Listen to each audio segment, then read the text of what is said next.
Փաստը գրում է. օրերս Ռուսաստանի Դաշնության ԱԳՆ մամուլի խոսնակ Մարիա Զախարովան պատասխանելով լրագրող քաղաքական մեկնաբան Հայկ Խալաթյանի հարցին, ասել էր, որ իրենք ուշադիր հետևում են ՀԵՑ ՓԲ-ի եւ Սամվել Կարապետյանի շուրջ ստեղծված իրավիճակին։ Արտասահմանում ռուսական բիզնես շահերի պաշտպանությունը, ինչպես գիտեք, առաջնահերթություն է, բացարձակ առաջնահերթություն, ասել էր Զախարովան ու ներկայացրել ներդրումային որոշ մանրամասներ։ Թերթի տեղեկություններով այս անդրադարձը բավականին անհանգստություն է պատճառել իշխանություններին։ Իշխանությունները սա անցալել են որպես լրացուցիչ մեսիջ, որ Ռուսաստանը ոչ միայն անտարբեր չէ կատարվողի նկատմամբ, ոչ միայն ուշադիր հետևում է իրադարձություններին, այլև հնարավոր է նոր փուլ է սկսվում, որն այս պահին գոնե արտաքուստ նկատելի չէ։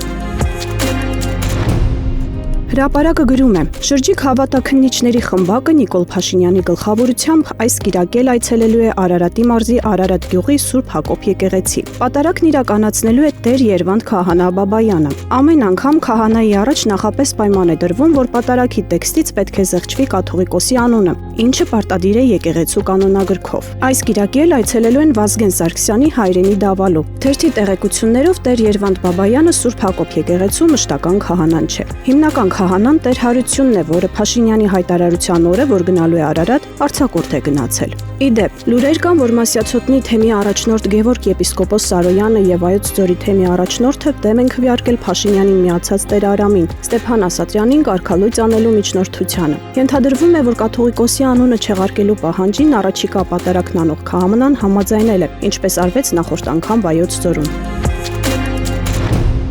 Փաստը գրում է. օրերս ազգային ժողովի պաշտպանության եւ անվտանգության հարցերի մշտական հանձնաժողովի նախագահ Անդրանիկ Քոչարյանն ասել էր, թե ՌԴ-ն Արշակ Կարապետյանի միջոցով է մեզ ասել պատերազմ չի լինի, բայց մեր հետախուզությունը ճշտել էր հստակ օրը։ Երեք թերթը դիմել է պաշտպանության նախկին նախարար Արշակ Կարապետյանին, խնդրելով պարզաբանել, թե ինչի մասին է խոսքը։ Անկեղծ ասած, չէի ցանկանա մեկնաբանել Գյումրու հրեշի խոսքերը, նա ստախոս մարդ է, նույնիսկ անունը չեմ ուզում տալ։ Եթե կա մարդ, որը մի քանի երկրի գործակալ է, դա հենց Հայաստանի ղեկավարն է։ Եթե այդպես չէ, թող պարզապես բացատրի, ինչպես եղավ, որ ԱԳ նախարար նշանակվեց ոչ թե պաշտոնակատար Արմեն Գևորգյանը, այլ Արարատ Միրզոյանը։ Ու կտեսնեք, թե ով է գտնվել ազդեցության տակ։ 2020 թվականի օգոստոսի 14-ին WhatsApp-ով Փաշինյանին տեղեկացրել եմ, որ լինելու է պատերազմ։ Հետո դա ասել եմ եւս մի քանի անգամ տարբեր խոսակցությունների ժամանակ։ Թե ձայնագրություն ունեմ, թե գրագրության սկրինշոթերը, շուտով դրանք կսկսենք տարածել։ Արշակ Կարապետյանը նաև ասում է, որ իր ձեռքի տակ կան բազմաթիվ հետաքրքիր փաստաթղթեր։ Օրինակ, ունի դեռևս 1999 թվականին ԱՄՆ դեսպանատան աշխատակցի զեկուցագիրն իր վերադասին Նիկոլ Փաշինյանի հետ համագործակցության մասին,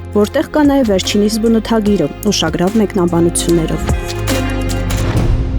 Հրապարակը գրել էր, որ Նիկոլ Փաշինյանը մարզահամերգային համալիրում մեծ հավաք է կազմակերպում, սակայն մասնակիցներին դեռ չեն ասել, թե ինչ օրակարգով։ Միայն գերատեսչությունների աշխատակազմերին ասվել է, որ քաղծառայողները մեկ մարդու պես շաբաթ առավոտյան ներկայանան համալիր, բացակայությունները չեն ներվելու։ Երեք ԲՏԱ նախարար Մխիթար Հայրապետյանն էլ այդ մասին հարցին պատասխանել էր. ենթադրում եմ վաղը պարզ կլինի, ես ներկա եմ լինելու, կա առիթ վաղը կիմանանք։ Երեք թերթը ձեռք է բերել միջոցառման օրակարգը, այն սկսվելու է կեսօրին, մասնակիցներին կանչել են ժամուկես շուտ, որ գրանցվեն։ Փաշինյանը ելույթ է ունենալու, որին հաջորդելու է հարց ու պատասխանը QR համակարգի միջոցով, այսինքն գրավոր։ Դրան կհաջորդի երաժշտական ընդմիջում, իսկ երկրորդ մասում պետական կառավարման համակարգի արդյունավետությունը, որպես տնտեսական զարգացման կարևոր գործոն վերտառությամբ, ելույթ կունենան նախարարներ Գևորգ Պապոյանը, Սրփուհի Գալյանը, Ժաննա Անդրեասյանը եւ փոխվարչապետները։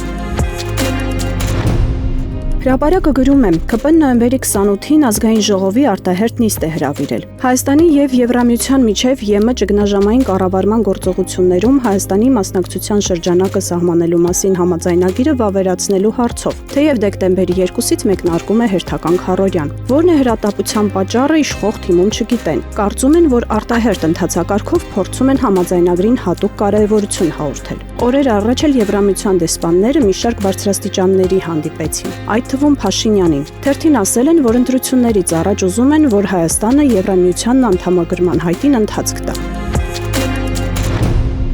Ժողովուրդը գրում է. Տիգրան Ավինյանը նոյեմբերի 18-ին Երևանի ավագանու նիստում իր սիրելի ընդհանրական ոճով խոսելով կարծես թե սպառնաց վարորդներին։ Նիստի ժամանակ Երևանի քաղաքապետն ասաց. մեքենաների սահմանափակումներ են կանելու։ Էս ամբիոնի մոտ շորեր են ճղվելու, մազեր ճկվելու։ Թերթի տեղեկություններով քաղաքապետարանը քննարկում է նոր նախագիծ եւ պատրաստվում է նորակարգ բերել։ Խցանումները քաղաքային իշխանություններին ստիպել են նախագիծ մշակել եւ արգելել հին արտադրության մեքենաների, հատկապես հին օփելների մուտքը մայրաքաղաք։ Թե ով է այդ մտահղացման հեղինակը, հարցական է։